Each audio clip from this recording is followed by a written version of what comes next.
Hello there, friends. Welcome back. My name is Adam. I want to thank you so much for tuning in with us today. If you're listening to this via podcast or watching on YouTube, thank you so much for taking the time to be a part of the conversation with us. We really do hope that we are able to help you in some form to invest in your health and steward your health in some way. If you don't know me, or if you're just tuning in for the first time, my name is Adam.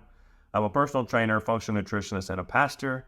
I primarily use my platform and, passion to try to help people who are in the nonprofit space, churches or charities, whatever, people who are trying to use the energy in their life to help others. I use my passion for health and fitness to help them invest in their health, either regain or continue to grow in their health so they continue to do what they feel like God's called them to do. I'm very thankful to be a part of that community. It has changed my life over the last 30 years, and I would never go back, honestly. But if this is your first time tuning in, thank you so much for being a part. Just to let you know, I do have a book that's on Amazon called Faith and Fitness, Integrating Physical Health into Your Spiritual Practice. And I just really want you, or spiritual growth actually, I just wanted to let you know about that. It is available on an e-reader, so Kindle version, and in a printed version now. So if you are interested in more information about some of the things we're talking about, that's a great place to start.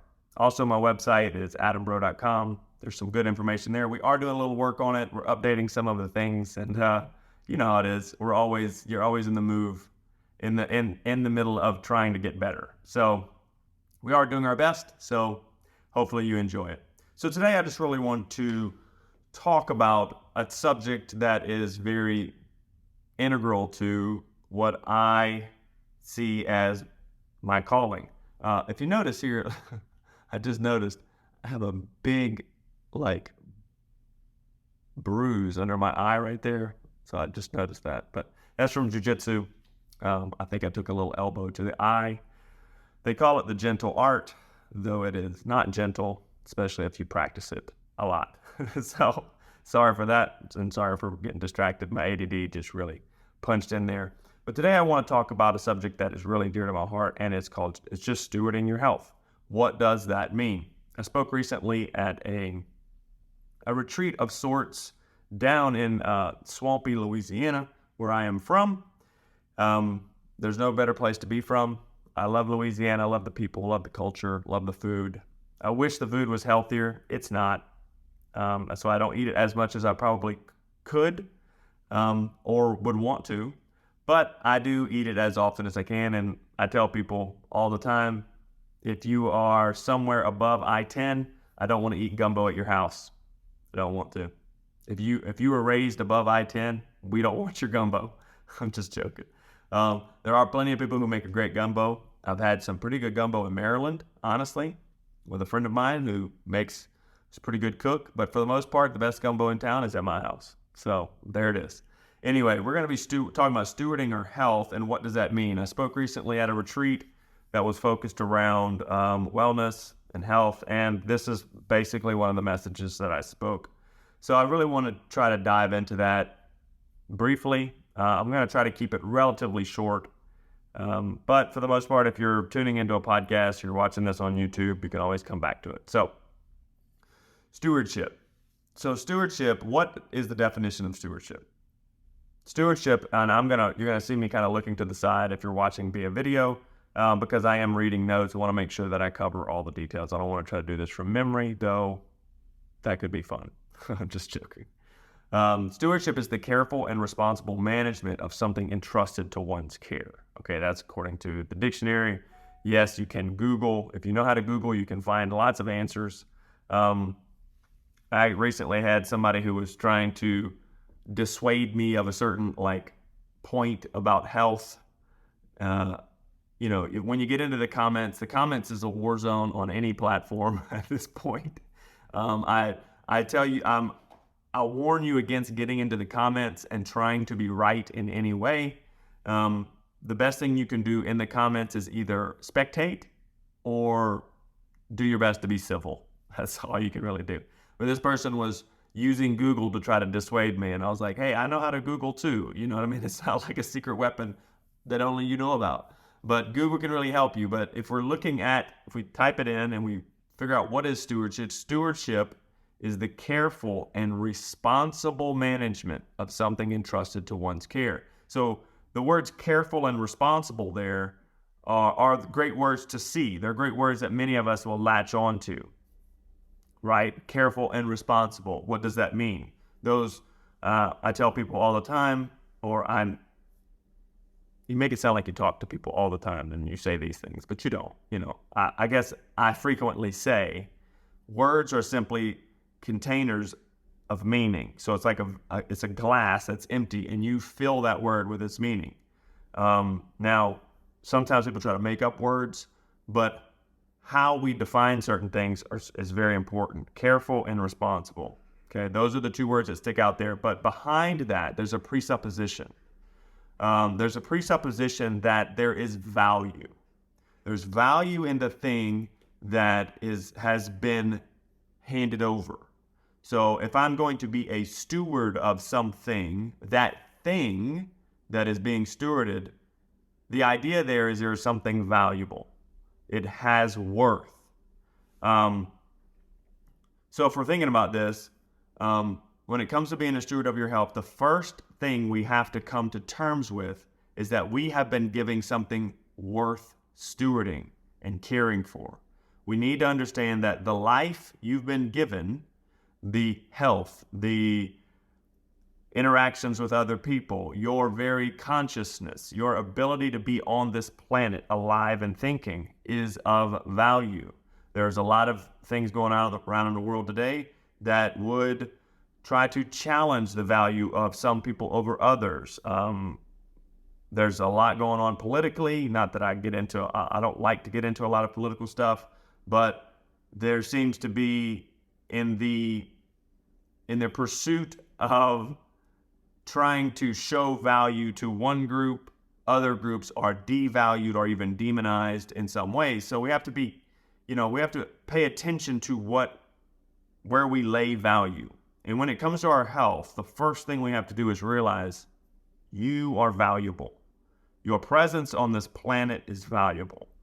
Hopefully you're using that for good. If you know me and you are listening to this because you are connected to me in some way, chances are you are actively trying to do good in the world, and you are exactly the person that I would like to invest in. Because if you are actively adding good to the world and helping others, your life is even of that much more value because you are putting value in places around you, into other people. But the first thing we know is that your health, your body is valuable, whether you like it or not, whether you think it's attractive, whether you think it's worth taking pictures of, whether you think it looks good compared to whoever. It doesn't matter. If it is yours, it is valuable. If you use it to get around in this world, it is valuable. But many lack this ability to see value in themselves, whether through trauma, whether through environmental circumstances, whether through what you've been taught. Many times the people we do life with act as mirrors, and they mirror back the reality that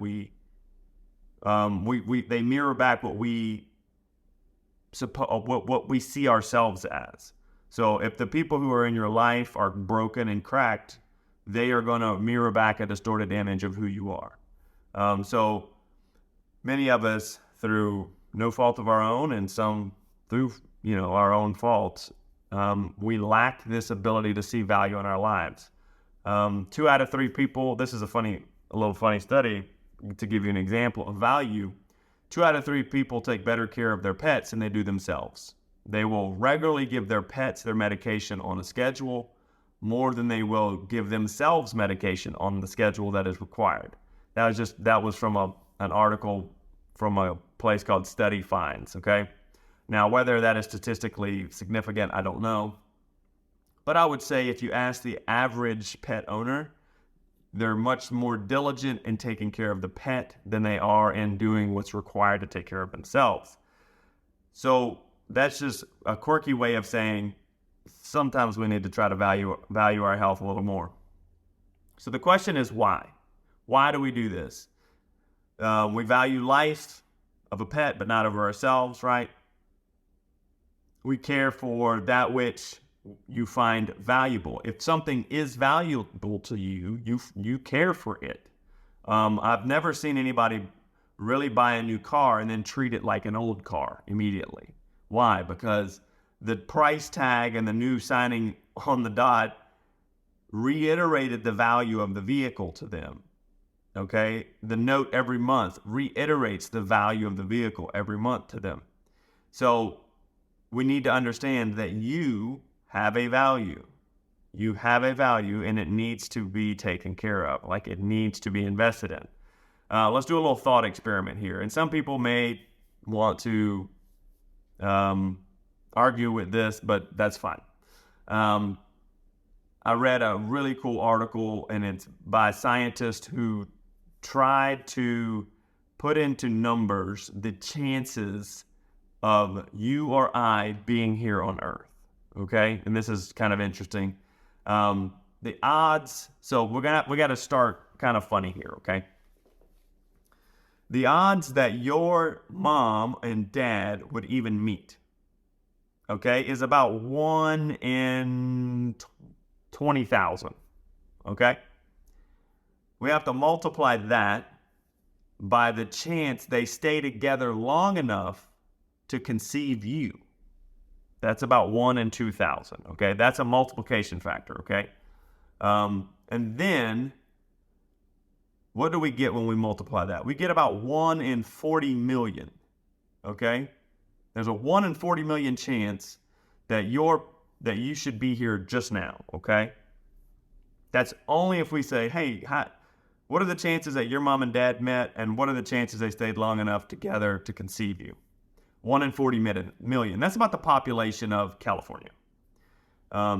Then there are the odds that one egg connected with one sperm to make you and not your brother, who's irritating anyway, I'm sure, right? So think about that. The chances that your mom and dad met multiplied by the chance they stayed long enough together to conceive you, and then we have to think about the chances of one egg and one sperm coming together to create you and not anyone else in the world or universe, okay? So then now we're talking about a 1 in 400 quadrillion chance that you are here, okay? Quadrillion, I have no conceptual way of even thinking about those numbers. 1 in 400 quadrillion, okay? But then it gets worse. This is when it gets really wild, all right? It gets wild because there's a presupposition. The presupposition is that all of your ancestors lived to reproductive age, okay? So not only the chances of you being here right now within, the last generation is about 1 in 400 quadrillion, okay? But now we have to think, what are the chances that all of your ancestors lived to reproductive age so that your parents could meet and then the egg could meet, okay? Now we're talking about 1 in 10 to the 45,000th power, okay? So that's 1 in 10 with 45,000 zeros behind it, okay? All right, that's a huge number, all right? That number is so large. That number is so large. It's larger than the number of particles that are estimated to be in the universe. But even larger than that is if every particle was a universe in and of itself. Okay, think about that conceptually. the chance that you would be here at this point is about 1 in 10 to the 45,000th power. Okay? Every particle in the universe is estimated. That's more than every particle in the universe, even if every particle was a universe. Okay? Let's just keep going. Then we must multiply that number by the odds that the right egg met the right sperm throughout all generations going back for all of human history. So roughly about 150,000 generations. So the right egg had to meet the right sperm 150,000 times, okay, throughout all of the generations for you to be here now.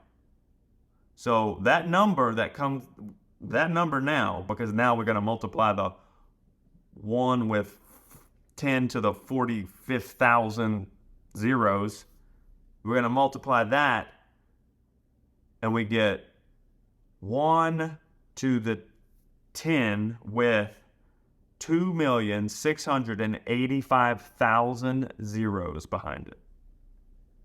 By comparison, so think about this, by comparison, a man my size has about 10 to the 27th power in atoms.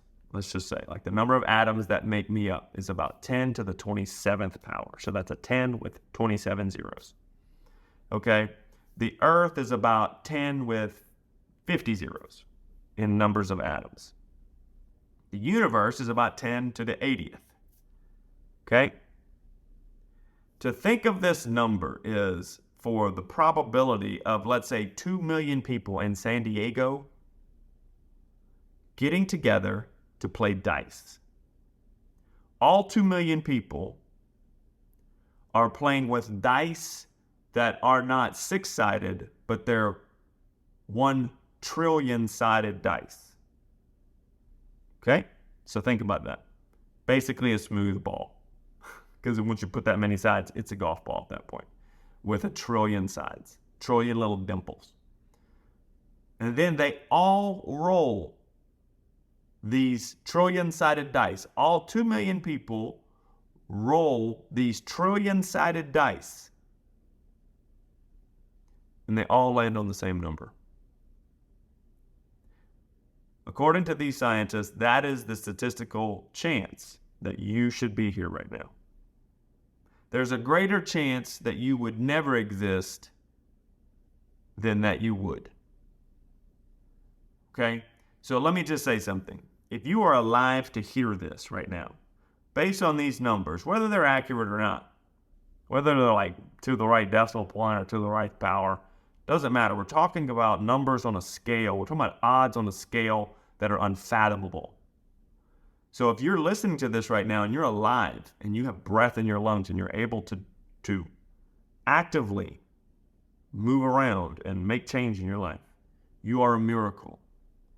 And there is value in your being here. Okay? So, if you are a miracle, what are you doing with your life? Okay? In the Psalms 139, verse 14, David rightly said, I will praise thee, for I am fearfully and wonderfully made. Marvelous are your works, and my soul knows them well. It sounds to me like David was having a moment. David was having a moment where he realized, God, it's amazing that you've made me, and my mind is opening up to the fact that that is true, that it's amazing. Okay? So the first point of stewardship for you to take care of your health and take care of your body and start investing in your health and actively pursuing a life of meaning is value. You have to see value in who you are. And if you're around people who do not actively speak of your value and show you value, you need to find new people. Ditch those friends because they're not your friends. If they don't value you, if you're around people or you're in environments that do not actively speak to or invest in your value of who you are, not for what you do, not for what you look like, not for how much money you have, not for your sexual prowess or whatever the world values these days, if you are not actively around people who value you because you are here and you are alive and you're a miracle, find new people, okay? The second point that we need to realize in stewardship, first is value. First, the thing that has to be stewarded must have value. The second presupposition is that we have the power to actively steward this thing of value, our life, our body, our health. We actively can take care of that thing, okay? So there's a presupposition that if God let me be alive in spite of all those odds that we just talked about,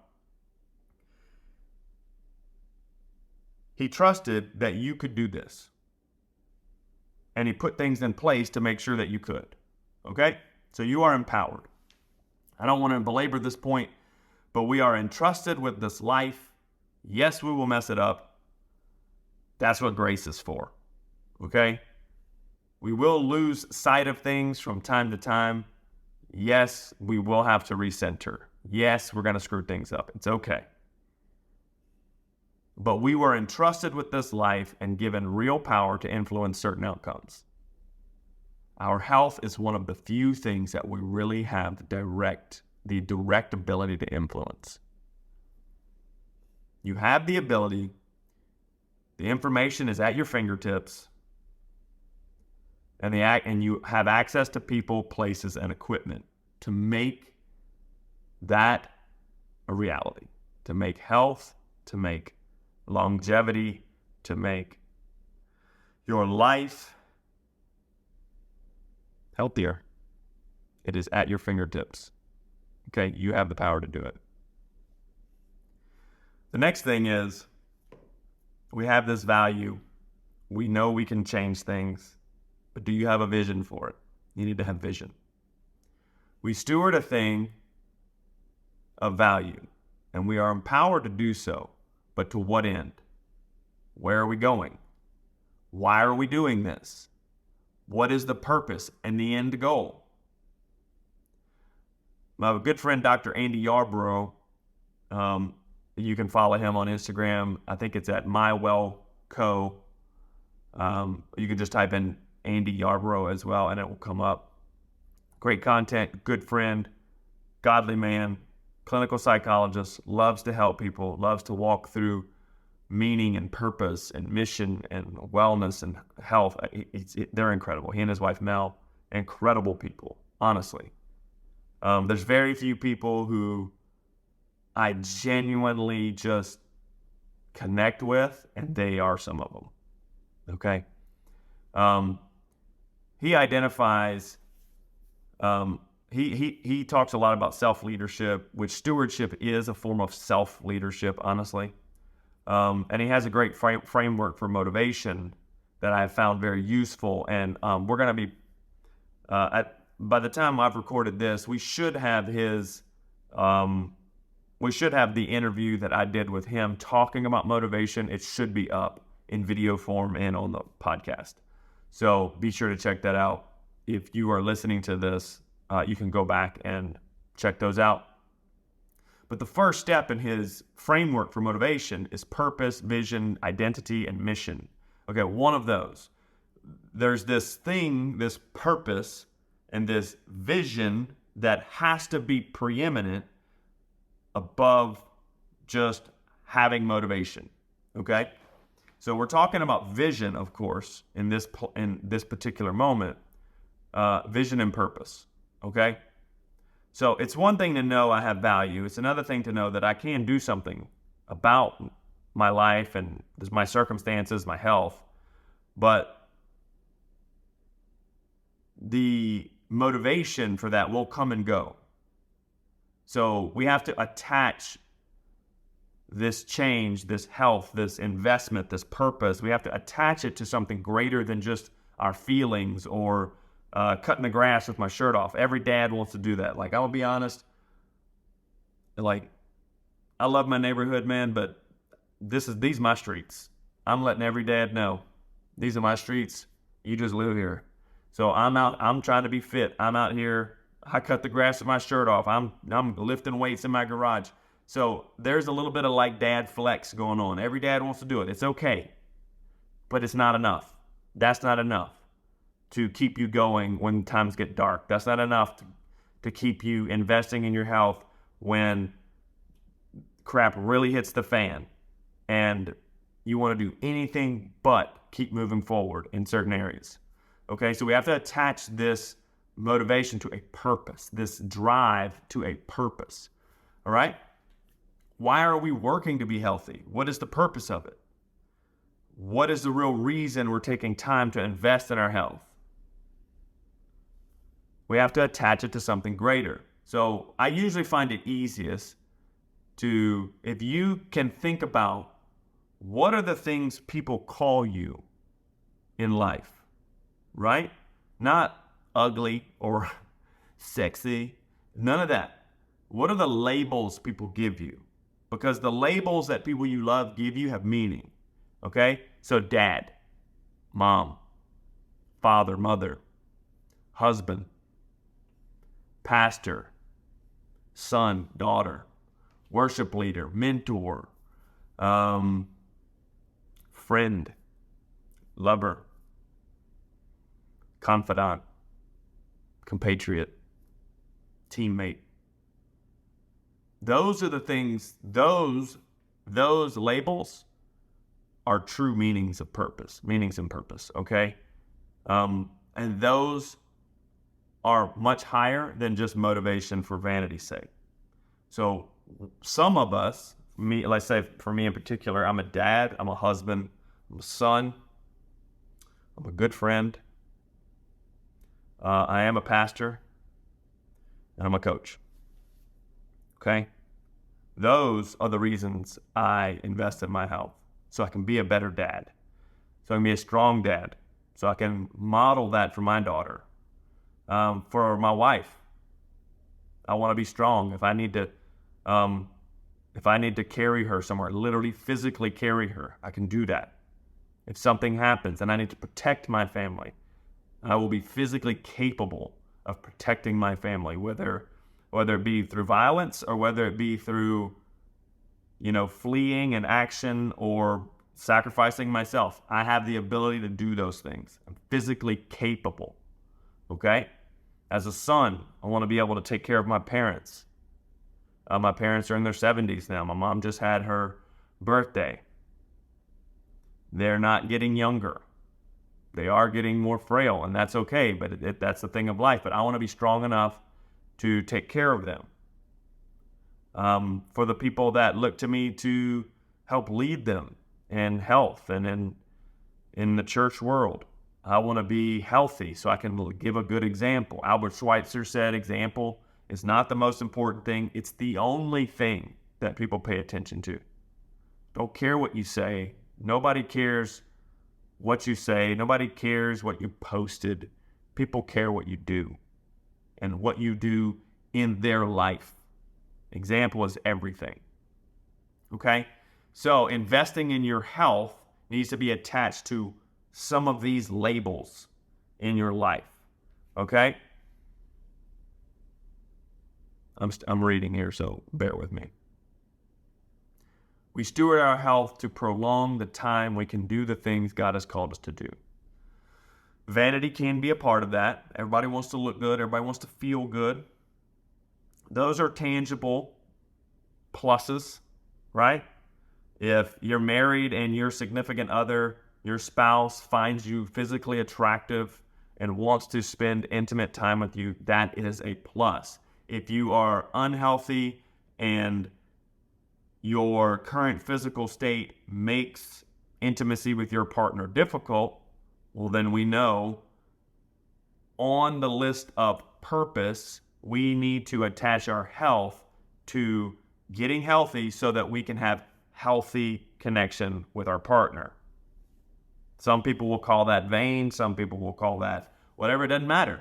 If it has purpose in your life, that's what you need, okay? Because when you want to eat the cookies instead of going to get a walk, you need to refer back to what's the purpose in this. Why am I telling myself no to these freaking cookies?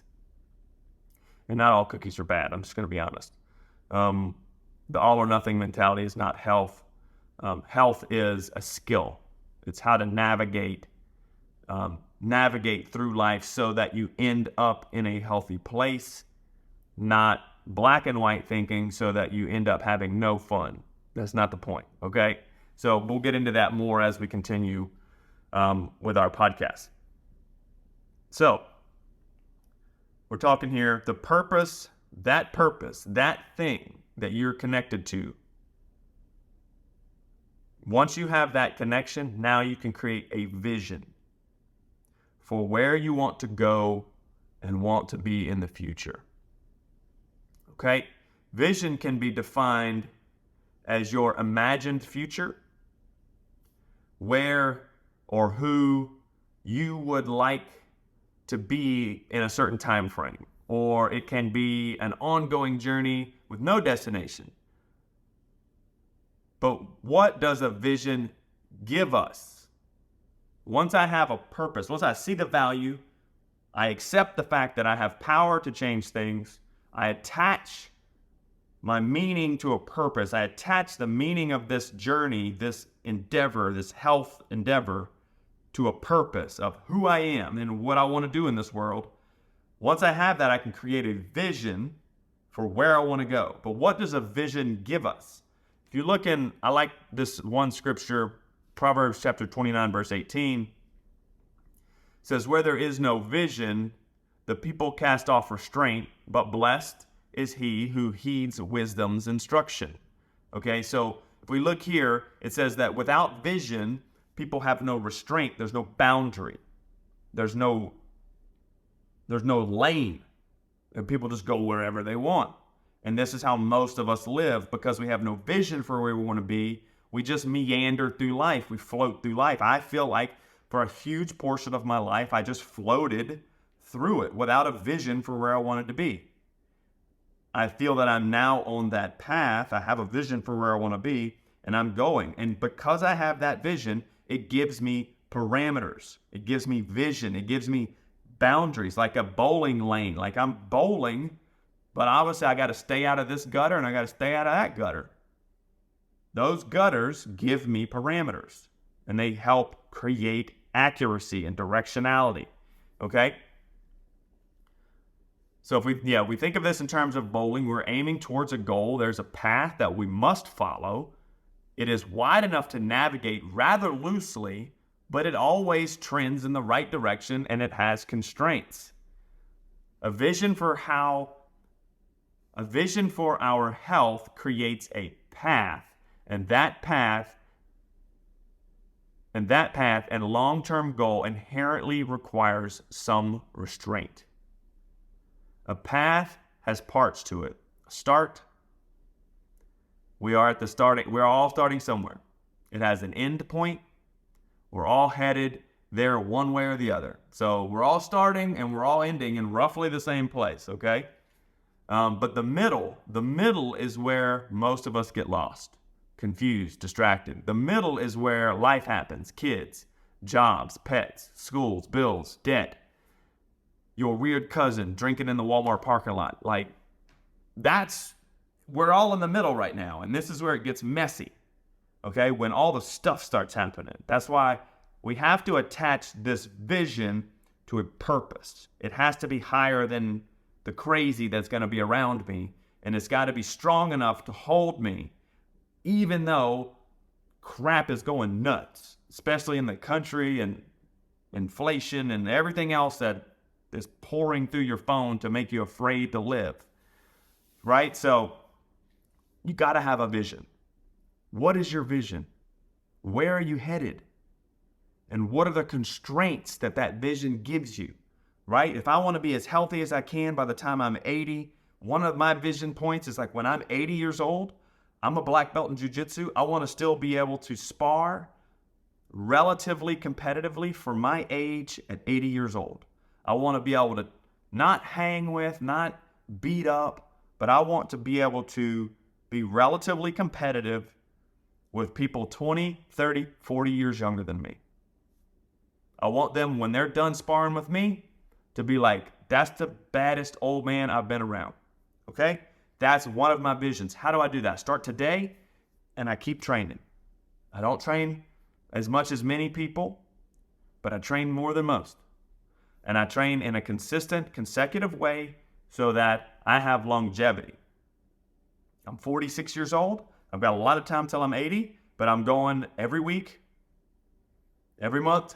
I'm in the gym multiple times a month, several times a week, 2 to 3 times a week sometimes, 2, usually 3 sometimes a week, rolling, being flexible, practicing, being in the moment. I'm staying with it. I have a vision for where I want to be, and I have a path. I'm not running down the path, I'm walking down the path, okay? I want to be able to play with my kid. If my daughter should have kids by the time I'm 80. I want to be able to play and run with my grandkids. Okay? If that's the case, I've got to be playing and running now. I've got to be taking care of my body now so that I can continue to do those things. Right? I have a vision for where I want to be. I want my wife to still think I'm relatively in good shape and want to be with me when I'm older. I don't want my wife to have to take care of me, which is what you see nowadays. You see, if you travel anywhere, you see most men, when they get into their 80s, 70s, 80s, their upper years, they don't move very well. Ladies still move pretty good for the most part. If you just watch, the older men usually have some type of walker. Legs don't work good. Hips don't work good anymore because they grinded their life away, working really hard, which is admirable. But not having a vision for where you want to be in the future allows you to spend the future now. All right, many of us are living on credit. We're pushing the body way too hard. We've got no direction for where we want to be. We're eating like children. We're making excuses for ourselves constantly. We're eating our emotions. We just accept that I'm going to be fat and unhealthy for the rest of my life. Those things don't have to be true. You can have another vision for your life. And that vision can give you constraints, and that vision can give you sidelines to stick within, okay? A couple of things you might want to think about when it comes to the vision. There's a few boxes you need to check off. Are you sleeping 7-9 hours a night? Are you eating a relatively good diet? 80-20 diet. 80% of the time, you're eating a good amount of protein, animals. You're eating lots of veggies, fruits. You're eating relatively clean. You're not making excuses to eat trash and eat like a child most of the time. Not being lazy. I'll be honest. I'm just being honest. I know if you're tired, you got kids, you're tired. I'm not making excuses. And I to be honest with you, I don't accept excuses like I'm just too tired to eat good or cook a meal. Then you need to figure out your life. You're in charge of it. I have pastors and leaders talk to me all the time, and I'm like, okay, so what are you doing for training? What are you doing to work out? They're like, I don't have time to work out. I'm like, we should find out who's making your schedule and really talk to that person because they're not treating you well. Oh, wait, it's you. You're the one not giving yourself time. You're the one prioritizing things above you and above what you add to other people's lives. All right? You need a vision. All right? Many pastors, many leaders, they have a vision for the church. They have a vision for where they want to be. They have a vision for their business. You have a vision for where you want to see your profit margins. But in there is no equation for where you're going to be. None of it matters at all if you're not there. So, what's the vision? How are you sleeping? Are you training? Taking care of your body? You're lifting weights? You're doing some form of cardio? Are you eating a relatively normal human diet? Right? We need to really talk about diet. Diet's a really deep subject, confusing. Not deep like, oh my God, I don't understand, but deep as in it gets really nuancy because people make it confusing. Let's just be honest.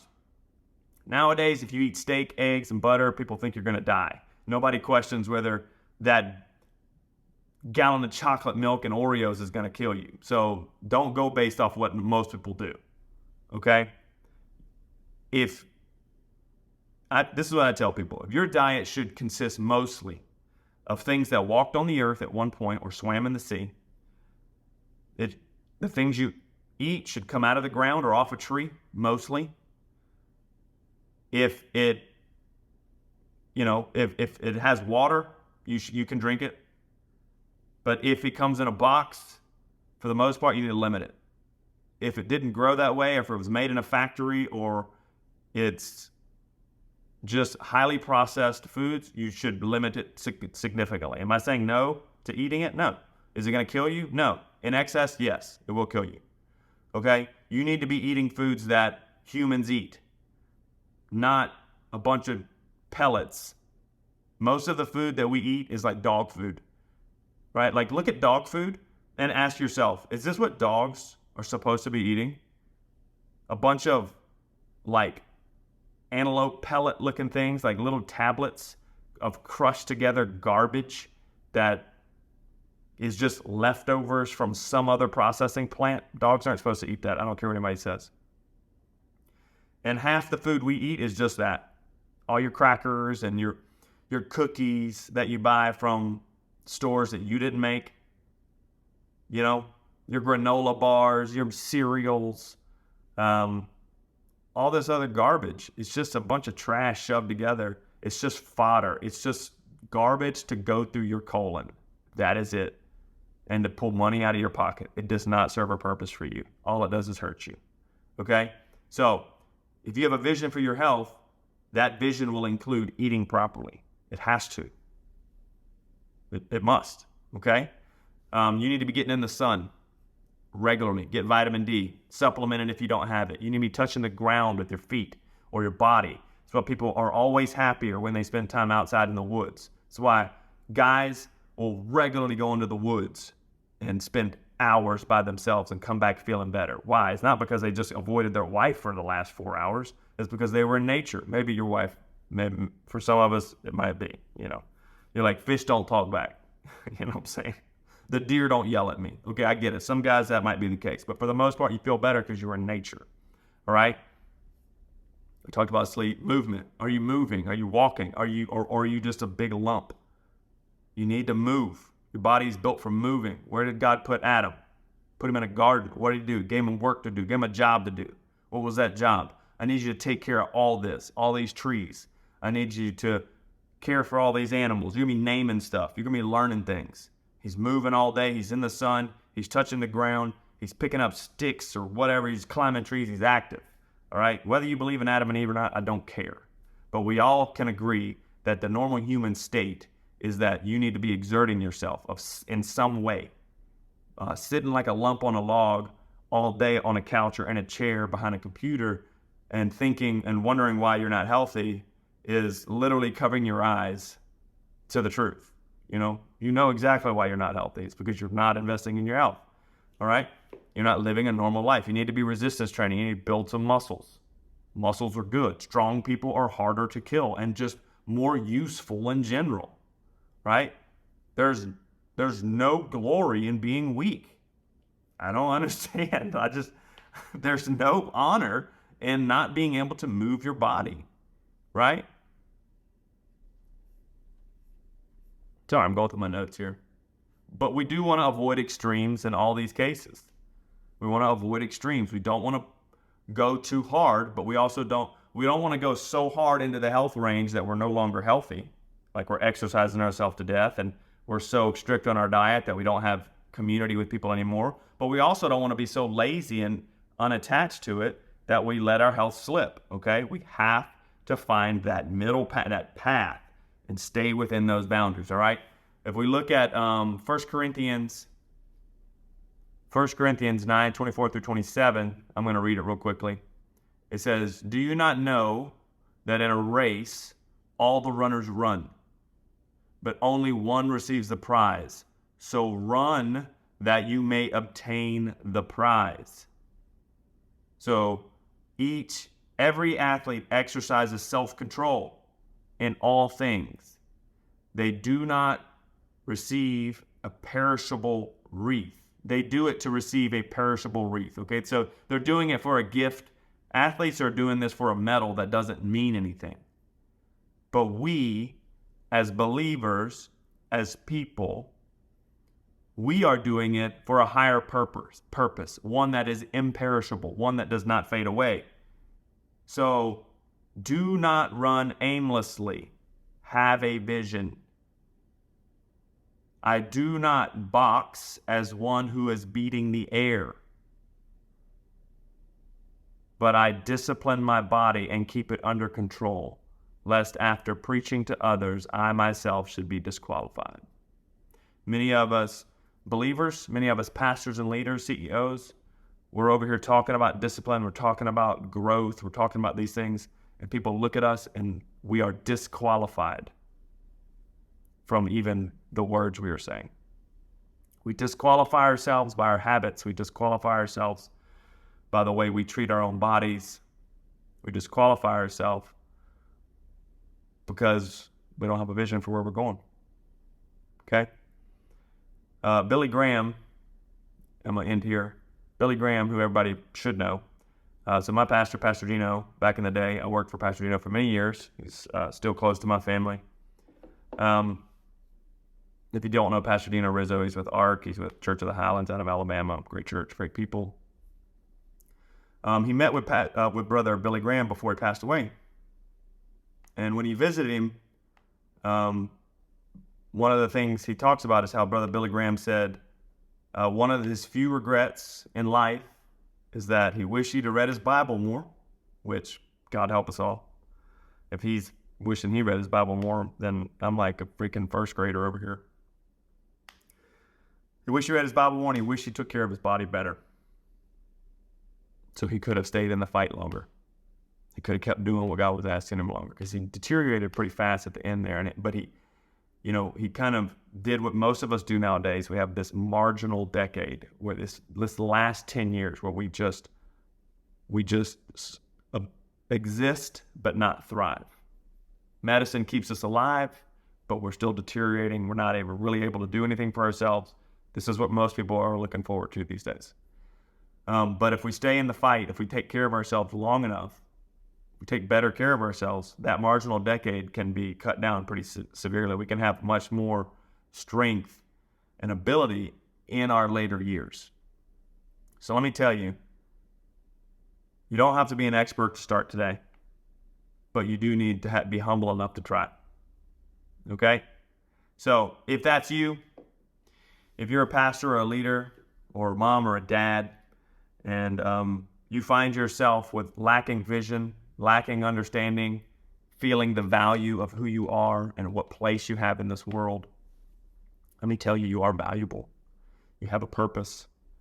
God doesn't make mistakes, and you're not. And if He doesn't, you're not one of them. So let me just tell you, you are valuable. You have the power to change your life. You need a vision. You need to attach that vision and purpose to something greater than yourself, greater than motivation, and you need to start moving forward. Because nobody's going to do it for you. The government's not going to do it for you. Uncle Joe's not going to do it for you. Brother Trump, not going to do it for you. Nobody's going to do it for you. You have to do it. All right? Your kids are worth it. Your family's worth it. Your mom and dad are worth it. Your congregation's worth it. Your employees are worth it. You need to take care of your body. If you're not sure where to start, you can reach out to me. Email me at adam@adambro.com. You can hit me on Instagram. Just follow me at adambro and message me. Would love to talk with you. Would love to help. Speaking words of encouragement to you. One of my favorite scriptures is Isaiah 50 verse 4, which is the gist of the scripture is that he says, I want to have the tongue of the learned so that I can refresh the weary with a word, basically. My goal is to refresh the weary and give them power to keep moving forward, and then to keep listening so I can learn more about how to refresh people. So If you're nervous about reaching out to somebody, reach out to me. I'm kind. I'll be gentle with you. The big thing is we care about you and you have a purpose. All right. So thank you for tuning in today. Hopefully this was encouraging in some way.